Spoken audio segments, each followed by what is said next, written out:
But pour Gap, marqué par le numéro 9, Roman. Assisté du numéro 25, Nicolas Ritz. Et du numéro 27, Charles.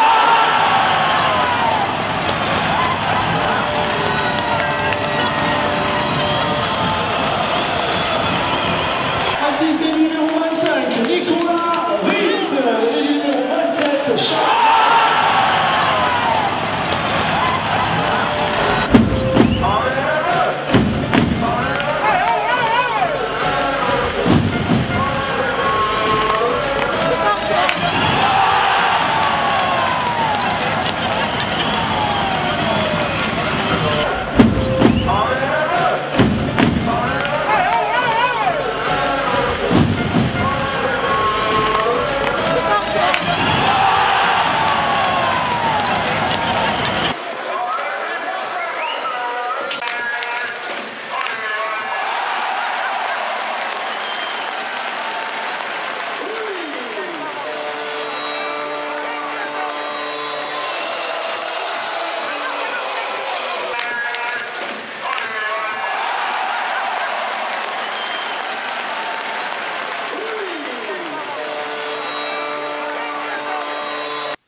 Luciano, grosse entame de votre équipe, vous avez su les prendre de vitesse notamment. Oui, ça fait du bien de voir notre effectif pratiquement au complet et pratiquement en bonne santé. Voilà. Ça s'est joué là-dessus. On a commencé avec beaucoup de vitesse et surtout notre power play leur a fait très mal parce que ça aurait pu être plus compliqué parce que si on les fait pas mal, ils sont encouragés à faire encore plus de fautes et être encore plus physiques. Notre power play, s'il fonctionne de cette façon-là, ça va calmer leur ardeur à quelque part. Bonne entame, on ne s'est pas affolé non plus lorsqu'ils ont marqué le deuxième but. On a gardé notre ligne, on a bien joué défensivement, on n'a pas concédé grand-chose et on a géré la fin du match. Ils ont durci considérablement le match au troisième tiers. Voilà, fallait pas tomber dans le panneau. C'est difficile. Les gars, ils en ont marre de prendre des coups. Hein. On a vu, voilà, on essaie de pas trop s'occuper de l'adversaire. On sait qu'Amiens, c'est une des équipes les plus punies. Et on sait que quand ils sont à court de solutions, ben voilà, ils ont essayé un peu de durcir le match. À nous de rester concentrés. On n'a rien à prouver. Hein? C'est pas une compétition à savoir qui fait pipi le plus loin. Voilà, c'est un match de hockey, puis on veut passer le tour.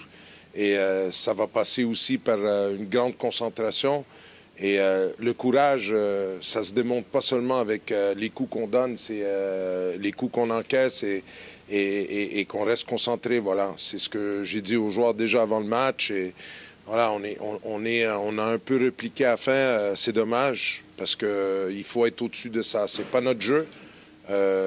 Si eux, ils veulent jouer à ce jeu-là, il y a des arbitres sur la glace pour s'occuper de ça. Et on va essayer pour demain d'être encore plus concentré pour justement pas tomber dans ce panneau-là.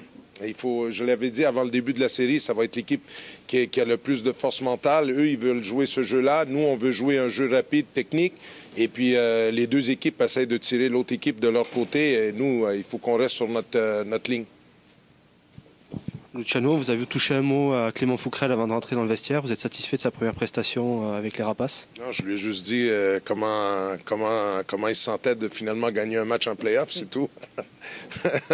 Et il m'a répondu, moi j'en ai déjà gagné en play-off, mais Tekel, qui est, on l'appelle Tekel, Kevin Dacosta, c'est son première victoire en carrière en play-off. Donc voilà, c'était juste, voilà, on est serein, on est relax, on travaille fort, c'est tout. Voilà, on n'a pas de... Clément, il a fait un bon boulot. Voilà, l'équipe, elle l'a épaulé surtout. On a très peu concédé, hormis le deuxième tiers qui a été notre moins bon. Mais hormis le deuxième tiers, je pense qu'on a fait un bon match. Et quel va être le programme demain avant d'aborder ce deuxième match? Mais là, ce soir, déjà, ça va être... on dîne dans le vestiaire, des étirements, retour au calme. On rentre à la maison et on a réunion demain matin à 9h30, séance vidéo et glace de 10h30 à 11h. Pas de bobos ce soir pour les joueurs? Il n'y a pas de blessure? On ne communique pas sur les bobos dans les playoffs. Ce qu'on a, on les garde pour nous. Merci, Luciano.